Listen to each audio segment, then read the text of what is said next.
Hey there, welcome to HoboRec. It was a long time since we did one of those Q&As, so let's read some comments. You look like a pet goat.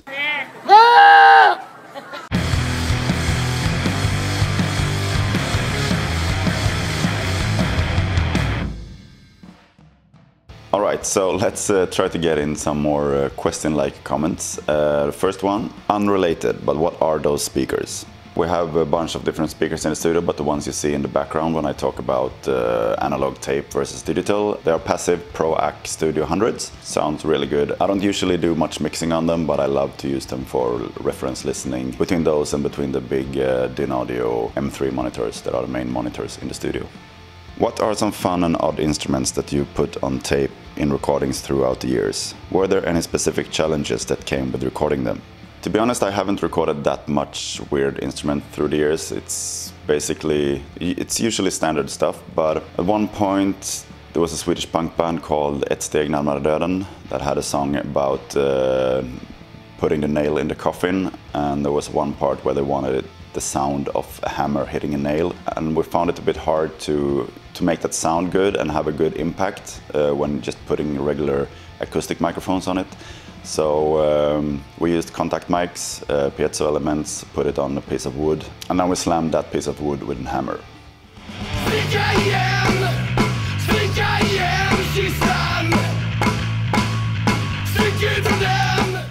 Another time was with my own band. We wanted some sort of percussion at the end part of a song, and we didn't have like a really good percussion drum for it. So we used a banjo. We kind of just muted the strings and used the drum part, or like the snare part of the banjo, and used that as a drum. The sound of that was actually really cool.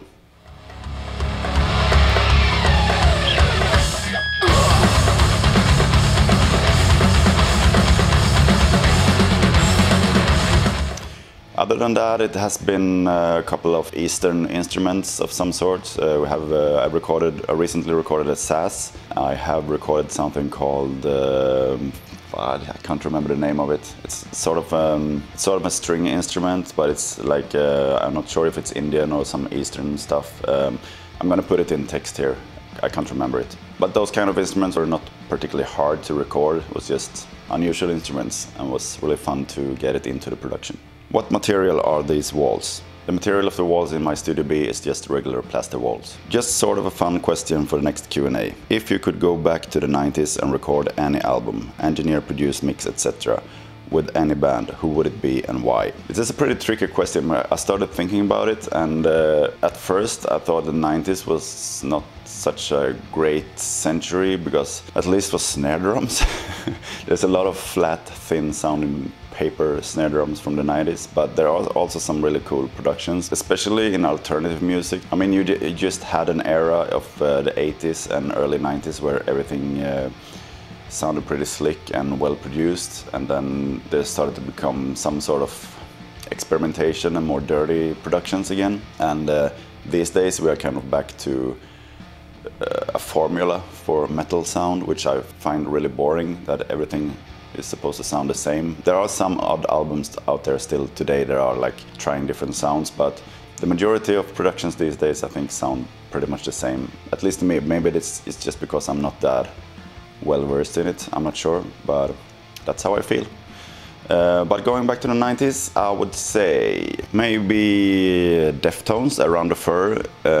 I was never a big Deftones fan, but I think among a lot of other like new metal bands from that time, I think their music kind of survived with some dignity, and if you listen to it now, you don't have an instant feeling of cringe factor to it, as with a lot of other albums from that time. And I think the production is pretty cool too. The drums have a good room to it and not totally dry and like small studio sounding like a lot of other albums from that time. Also Neil Young, Mirrorball, pretty raw production, really live sounding. My absolute favorite bands when I was a kid was like Sepultura and Pantera, and I have to say the Great Southern Trendkill by Pantera was that was kind of original sounding. It was really raw, and for its time it was like sticking out production-wise, and also the same with Roots by Sepultura.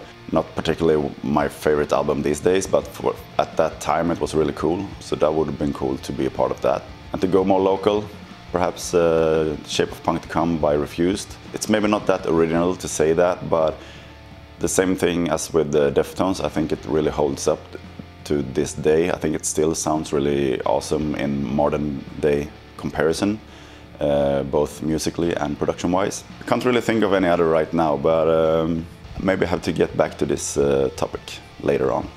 One of my favorite YouTube channels. Question for the next Q&A. If you had a single 1176, a DBX 160 and an LA2A, one Pultec and one API 550, and you were tracking a band, drums, bass, guitars, vocals, what would you use them on? What are your priorities for EQ and compression while tracking? Cheers.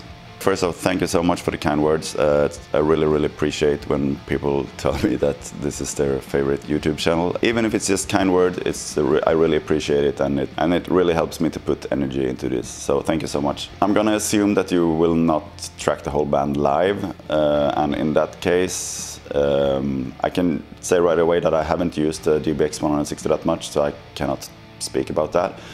But I would use the 1176 for kick drum or snare.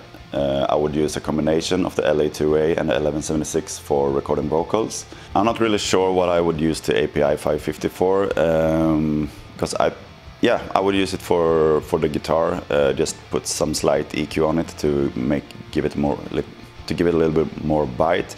And the Pultec EQ, I would most definitely use it, and not most definitely, I would use it either on kick drum or on the bass guitar, depends. And I will also use the LA2A on the bass guitar while tracking it.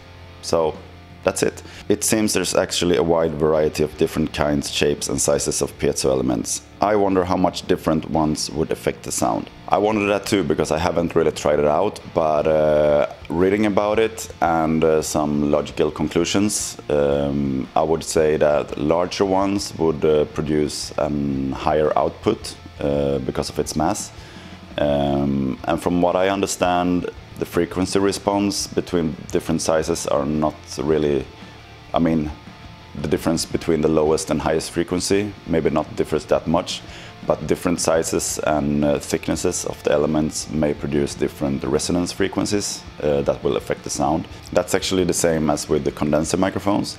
A lot of people have misconceptions about it. They think that large diaphragm condenser microphones has the ability to capture lower frequencies, but it has nothing to do with that. It's just that it's a bigger element, so it takes up more energy, and therefore it gives a higher output, which allows it to have a higher signal-to-noise ratio. The drawback is that a large diaphragm condenser microphone, it's harder to make the frequency response flat.